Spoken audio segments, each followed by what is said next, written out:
TikTok has a new subscriber. It's German Chancellor Olaf Scholz.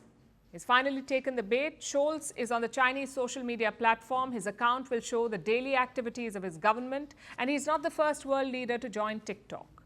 French President Macron is on it. So is US President Joe Biden. He joined in February. And all these leaders may criticize China, raise security concerns about its tech platforms, and suspect TikTok of spying and data leaks, but they keep joining it. Why is that? What makes it irresistible for Western leaders?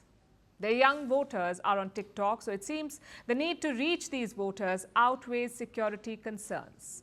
Here's our report. I will not dance. That was Olaf Scholz's promise as the German Chancellor made his debut on TikTok. The video started with a tour of his office. It ended by showing Scholz on his desk. The account is the new government channel. It will offer behind-the-scenes videos on how the government functions every day. Of course, Scholz isn't the first world leader on TikTok. Plenty of them are on the app. In February, Joe Biden joined TikTok. The US president is using the app as a bid to reach out to young voters. French President Emmanuel Macron joined TikTok during the pandemic. He boasts of 4 million followers. Mexican President Andrés Manuel López Obrador too got on the app this year. And there's a reason why. This year, over 63 countries are going to polls. Nearly 3 billion people will be voting, and one app is influencing them: TikTok.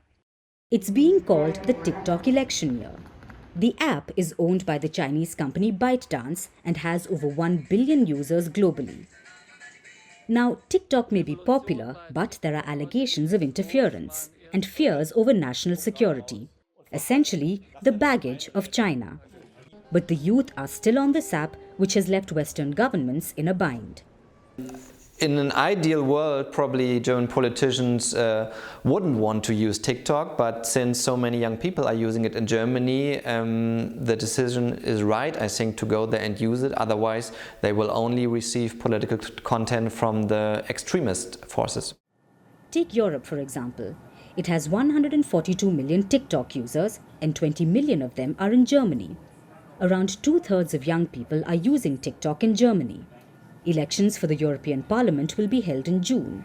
16-year-olds will be able to cast their vote, which makes reaching young voters particularly pressing. But it's not just a Western scenario. The TikTok fever is global. 40 world leaders are on the platform.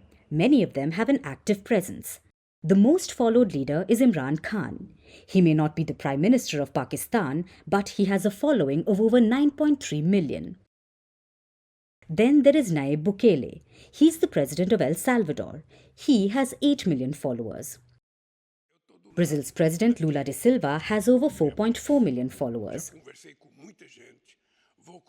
Bongbong Marcos, the president of the Philippines, is also very popular on TikTok. He has around 1.6 million followers. Italy's Giorgia Meloni is the only female world leader in the top 10.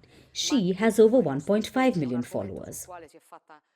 So world leaders are using TikTok. They are reaching out to the young. But they're also worried about Chinese interference.